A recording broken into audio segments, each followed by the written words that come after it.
Good day, ladies and gentlemen. It is absolutely fantastic, as always, to have this time with you.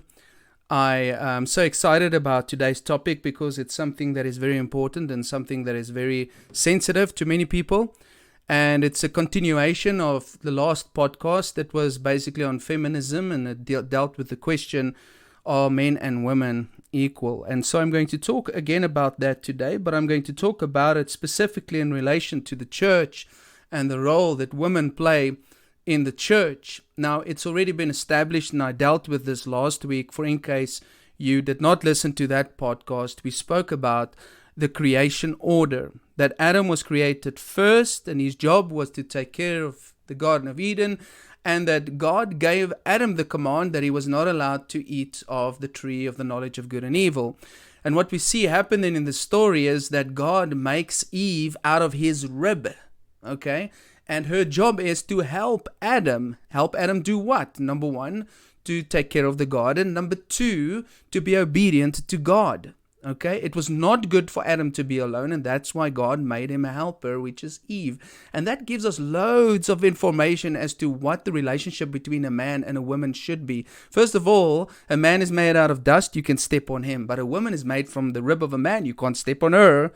All right, that's just a tongue-in-the-cheek little joke, but a woman is much more sensitive than a man. She is the rib, and she's protecting the heart of her man. But also, she's the most sensitive part of a man's life, and she can really, really hurt a man. If you break a rib at the wrong place, you can pierce the man's lung, his heart. It can cause the death of him, and that's why so many ladies. I mean, you want to hurt a man, you hurt the one that he loves, okay? And the one that he loves, that woman in his life, she can cause some real damage. Some of the greatest men have been destroyed through women. And as I said last time, if the men can disappear from the planet, the women will be okay. But let all the women disappear and the men will not be okay. So we need all the ladies, we need you guys. I need my wife. You're a tremendous blessing. And so what we sort of concluded last time was that men and women are definitely equal in value, but they're not equal in responsibility. We've got different responsibilities. A lady has been created, a woman has been created to have a different role. She's a nurturer. She's been created with a womb. She's been created with breasts that can feed a baby. A man hasn't been created with those things. So in terms of nurturing children, a female has been designed to be better at it. But in terms of warfare, a man has been better equipped to protect his family than a woman. If there was a boxing match between the two, you would see that a man is generally stronger. And, I'm very sorry if your wife can beat you up, but generally out there, the man is stronger than the wife. And so we've been created that way, and there shouldn't be any shame in it. And the feminist movement is trying to say that men and women are equal in all things. It is just not the truth. Okay, and as I spoke about it last time as well, a woman is much higher up on the agreeableness scale. And she's been designed that way in order to nurture children well. If a woman wasn't agreeable, she would be this person that would never bend for her children. But women generally bend for their children. They've been made this way. It's what makes them good nurturers. Now, today I'm not going to talk about the family dynamics as much, although I'm going to go look at a text that deals with that. The point is just that so far we've said that women and men are different. They've got different roles, but yet they are equal in value, and they're meant to complete each other and not compete with each other. That is very important to remember. In the family, the God family, the way that God created, God is the head, okay, of the man. The man is the head of the wife. Okay, that's the structure in the family, in the house. And the question that I think some people then raise is, but what about in the business world? I mean, New Zealand's got a president that is a female. But remember this, we are talking about in the family, What is the structure of the man and the wife's relationship in the family? The Bible does not dictate how things should be in the political realm or how it should be in the business realm. It's talking about the family. In the family, just like the first family on earth, as we see in the book of Genesis, chapter 2 and 3, the man is the head of the family. That does not mean he's better, does not mean that he is more intelligent, that he's wiser. It just means that he has got the responsibility to make sure that his family is obedient to God. Now, it's very important to just take note of that.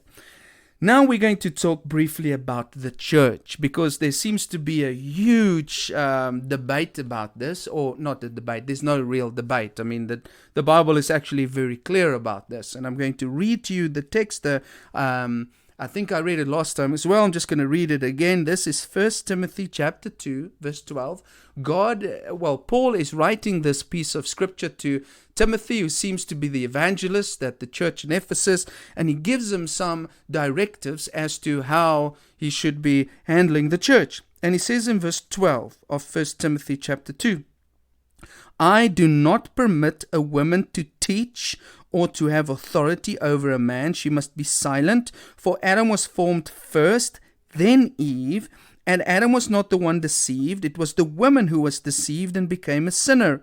But women will be saved through childbearing if they continue in faith, love, and holiness with propriety. This is definitely a loaded text. You know, a lot of people would ask, but why should women be preaching in churches?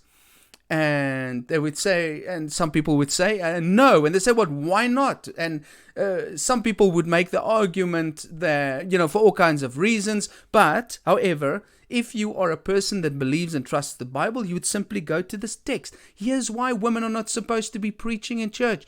It is because the Bible says so.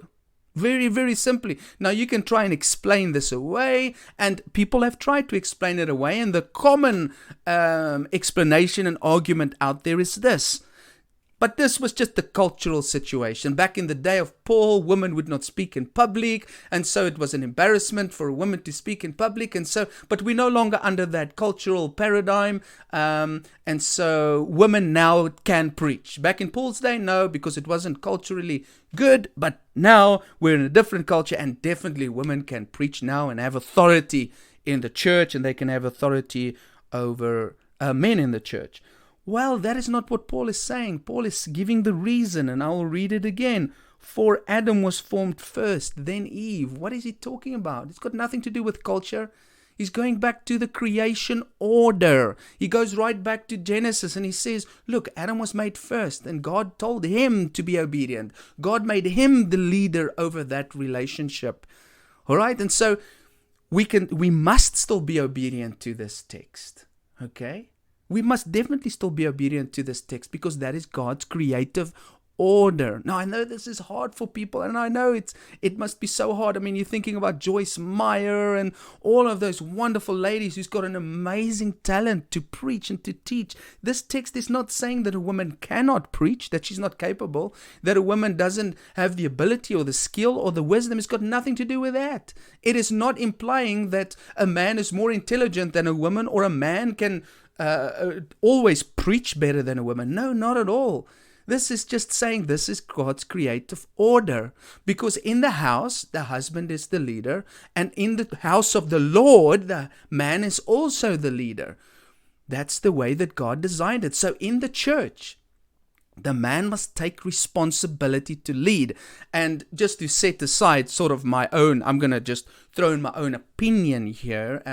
When I listen to females preach, to ladies preach, it just doesn't carry the same weight in terms of the person's voice, the authority with which a man's voice has been created. A man's voice is authoritative, it is deep, it is hard, it is commanding, and that's the type of voice that I believe that God wants to speak up. Whereas a lady has this soft voice, this loving, nurturing voice that's always like, oh, you know what, come and give me a hug type of thing. And, this sounds horrible, and I don't want it to come across like that, but this is a personal bias. I believe that the way that God created men was to take charge, to take leadership, and to lead.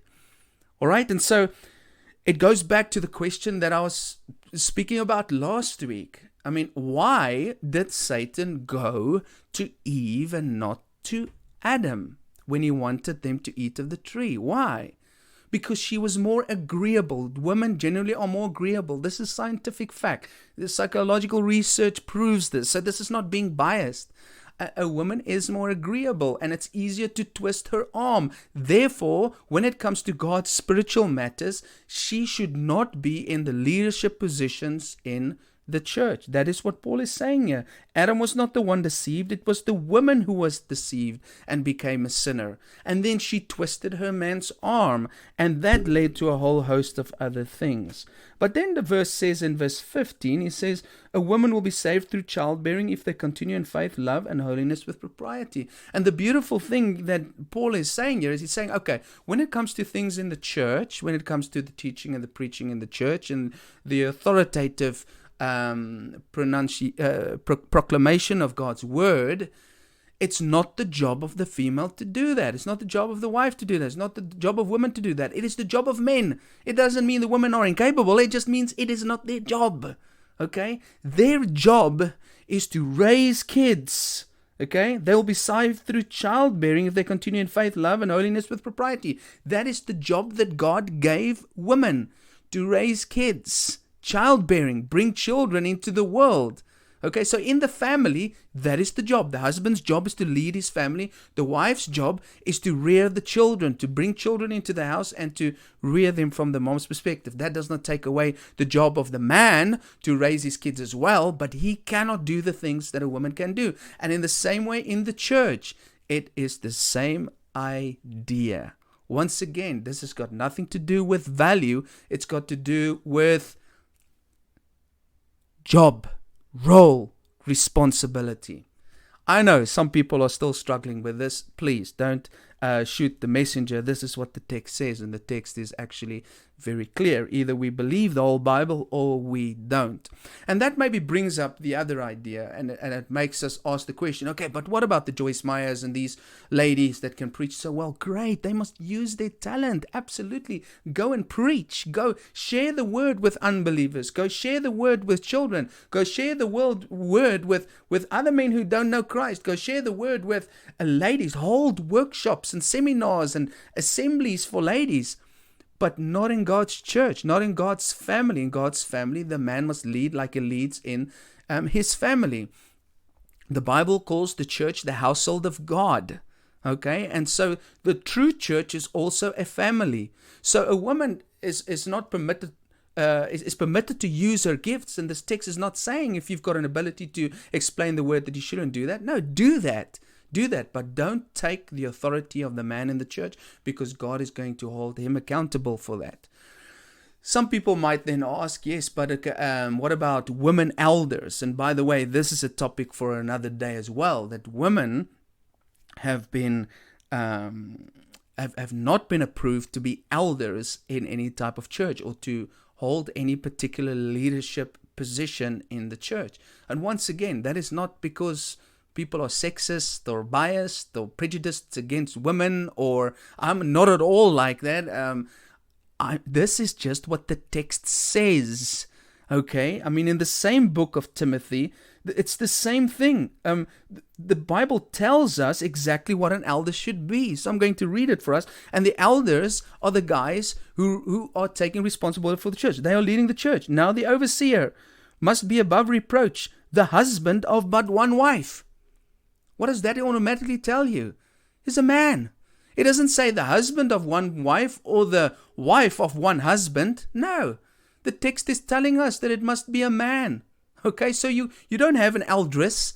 You've got an elder. You've got elders. You've got a pastor. It must be a male. Okay? So the overseer must be above reproach, the husband of one wife, temperate, self-controlled, respectable, hospitable, able to teach, not given to drunkenness, not violent, but gentle, not quarrelsome, not a lover of money. He must manage his own family well and see that his children obey him with proper respect. If anyone does not know how to manage his own family, how can he take care of God's church? Guys, I think this is very simple, isn't it? The same with deacons. Deacons likewise are to be men worthy of respect, sincere, not indulging in much wine, etc., etc., etc. So if you go read these requirements of what a pastor or an elder should be, it is actually very, very clear and straightforward. If you obey the Bible, you cannot have women preaching. If you obey the Bible, you cannot have women elders. So if you want to have women elders and women deacons in the sense of the office, and if you want to have women preachers, then you've got to throw out these texts. You've got to cut out some parts of the Bible. And on this podcast, at least, I can only present what the text actually says. And I know it's hard to deal with for some people, but that's the truth. But that doesn't mean that women cannot have a profound impact in God's kingdom. We read through the book of Acts how many, many women just had a profound impact. I mean, go look at Priscilla and Aquila and Dorcas. These were, they were ladies. Look at the Marys that walked with Jesus, and Martha. These were phenomenal people. In actual fact, I would say that women are generally more godly than men. It does raise the question then again. I know a lot of people have been influenced by the feminist movement and this idea that, women should be treated the same way as men and they should all be on the same level. Then obviously this question is being raised, okay, but what about outside the church? And everything I've said so far seems to indicate, and I think it makes lots of women feel like, well, are we inferior? Are we unworthy? No, not at all. It's got nothing to do with inferiority or unworthiness. It's got everything to do with the way that God has designed you and designed the man and designed the family and designed the church. It is His creative order. But I'm now going to read for us a text, okay, in the book of Proverbs chapter 31, verse 30 and onwards, about what a really godly woman looks like. Of course, if you're not a Christian, I mean, you can run your family the way that you want to. You can do what you want. This is talking about Christians, okay? If you don't do church, then please don't worry. I mean, you can just go do what you want in the world. I'm talking to people who take the Bible seriously and who want to follow it. And this is also an explanation for people outside of Christianity who sees Christianity as this anti-feminist, anti-woman type of movement. And this text especially will help everybody come to grips with that. Proverbs chapter 31 from verse 10. Okay, so this is what a real godly woman looks like, and this comes from the Bible. A wife of noble character, who can find? She is worth far more than rubies.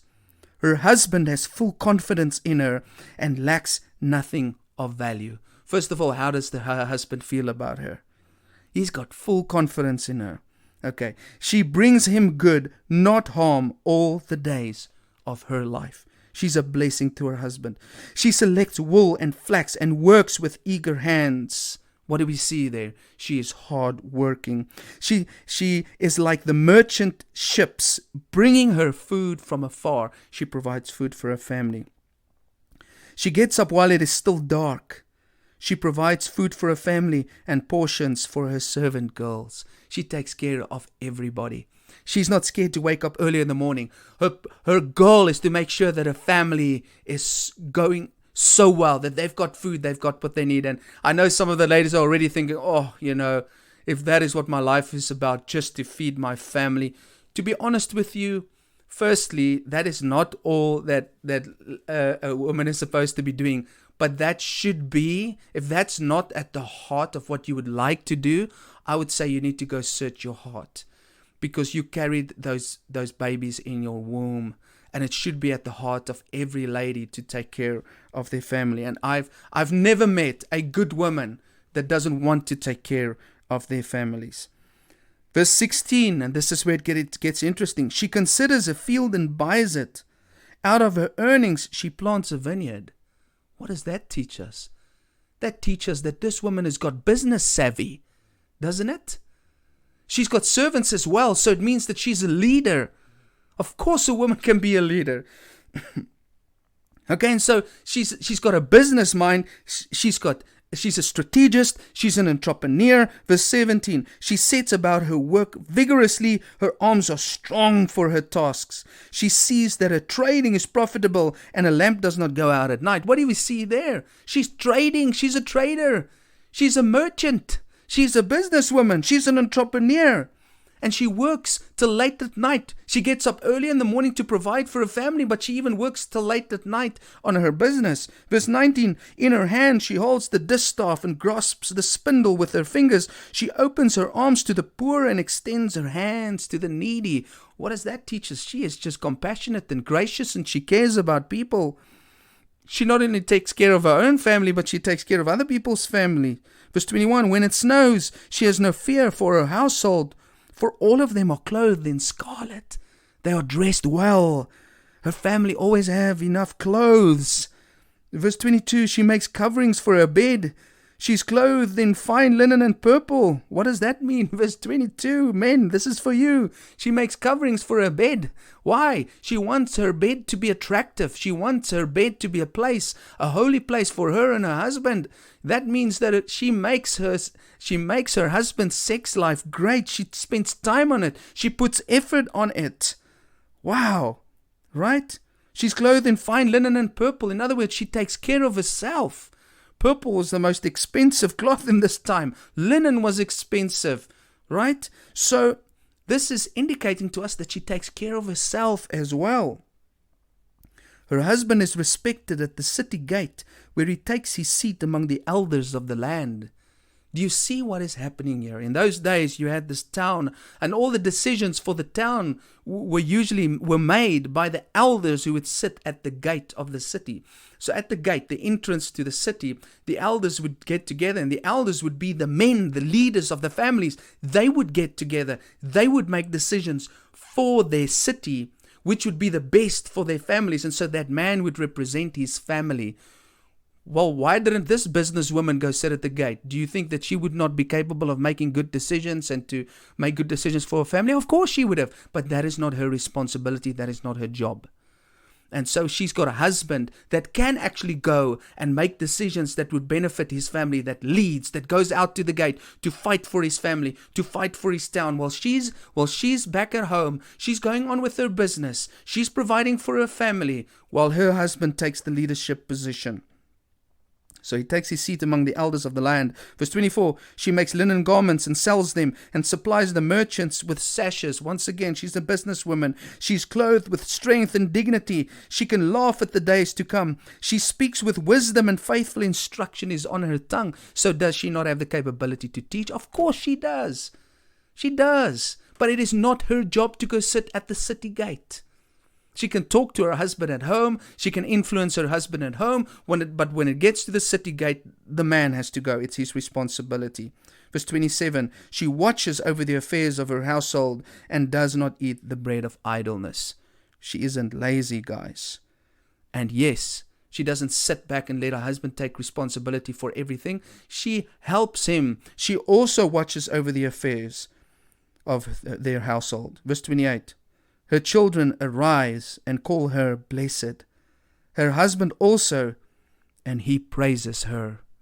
So you're seeing here a marriage relationship where the man isn't oppressing his wife. He's praising her. He's lifting her up. He's carrying her on his hands. She is a good wife. She doesn't want to take the position at the gate. No. It's her husband's responsibility, but she wants to take care of her family. She wants to take care of her husband. She wants to go about her business. She doesn't want to be lazy. She wants to be strong. Verse 29, many women do noble things, but you surpass them all. Charm is deceptive, and beauty is fleeting. But a woman who fears the Lord is to be praised. Give her the reward she has earned, and let her works bring her praise at the city gate. Now let's just go back again. What happens at the city gate? At the city gate is where the elders meet. The elders of the land, the elders of the town meet there. And look at what it says. It says that the elders at the gate are giving praise to this man's wife. Wow. And so the lesson for me is so clear. If a woman wants to be meaningful and she wants to receive praise and she wants to have this position in society, if you want to be a woman that is respected and honored and praised, then fulfill the role that God has given you on the planet. Take care of your family, take care of your children, pursue your goals, do your business, go out of your way, make sure that you are strong, work till late at night, get up early in the morning, make yourself attractive for your husband, support him in everything that he does, and he will carry you on his hands, and he will bring you praise at the city gate. You will be the happiest man ever, and you will be elevated as the heart of the family. Ladies, just want to say to you, man, we need more godly women in this world. Godly women that will be like this woman of Proverbs chapter 31. And so don't make it your ambition to take over the responsibility of the man. You don't want that responsibility. You don't want to fight out there. You don't want to carry the burden of everything in the family. You don't want to stand in front of God one day for your family. You want your husband to take that responsibility, and that is his job. So I know that there might have been some things that I've said that might be sensitive to some people. And you know what? I respect that. And I just think that we need to just listen to what God's word says. Men, you're extremely valuable. You've got a very important role to fulfill in God's kingdom. Ladies, you are extremely valuable. You've got an important role to fulfill in the home, in the house, in the family, in the church, in the world, in God's kingdom. We've been designed to complete each other, not to compete with each other. And the more we stay in our role that God has given us, the more phenomenal our marriages will be, the more phenomenal influence we'll have in the world, the more phenomenal our children will be raised, and the more honor both sexes will receive as we live out our lives on the planet. Love you guys. Have a fantastic week. You got any questions? Don't hesitate to send it my way, and I can deal with it in future podcasts. Cheers.